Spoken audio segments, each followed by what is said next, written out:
আসসালামু আলাইকুম বন্ধুরা, আপনারা আজকে দেখছেন আমার ছাদ বাগানের কিছু দৃশ্য দেখাবো আপনাদেরকে। এখানে আহ, আমাদের এখানে রয়েছে মরিচের গাছ,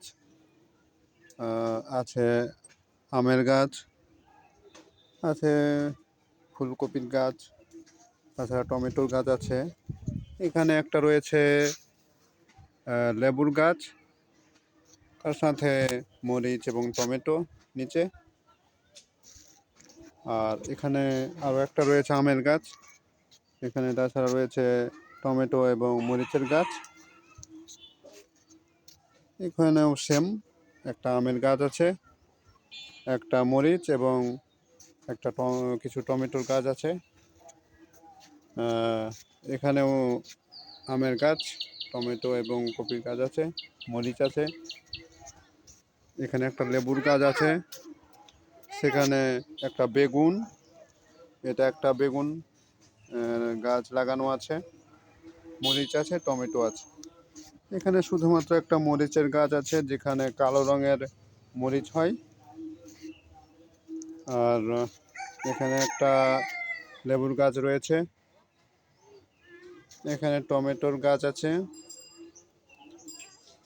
এখানে টমেটোর গাছ আছে। আমাদের টমেটো অনেকটা ফলন ধরতে লেগেছে।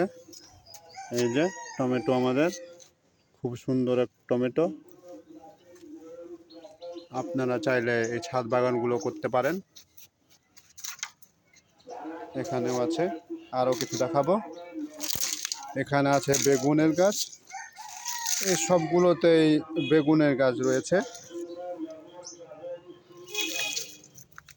এদিকে আরও বেগুনের গাছ আছে এবং টমেটোর গাছ রয়েছে।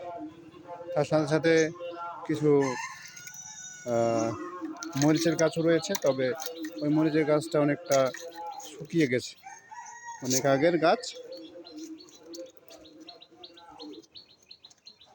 এখানে বেগুনের গাছ রয়েছে। তাছাড়া এখানে অনেক বড় একটা বড়ই গাছ রয়েছে। তাছাড়া আরও কিছু ফুল এবং আরও গাছ লাগানোর পরিকল্পনা রয়েছে। আমাদের এই বড়ই গাছের ডাল কাটা হলে আরও কিছু গাছ লাগানোর পরিকল্পনা রয়েছে। আপনারা চাইলে এভাবে আপনাদের ছাদে আমাদের মতো এভাবে ছাদ বাগানগুলো করতে পারেন। আমাদের ছাদটা খুব একটা বড় না, প্রশস্ত না, সেজন্য খুব একটা বেশি গাছ লাগানো যায়নি। এখন থেকে এরকমভাবে নিয়মিত আমরা ভিডিও করার চেষ্টা করব। খুব একটা বড় ছাদ না, সেজন্য অল্প কিছু গাছ লাগানোর চেষ্টা করেছি।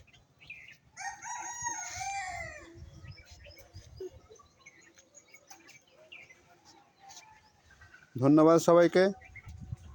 আরও একটি ভিডিওতে অবশ্যই দেখা হবে আপনাদের সাথে। আসসালামু আলাইকুম ওয়া রাহমাতুল্লাহ।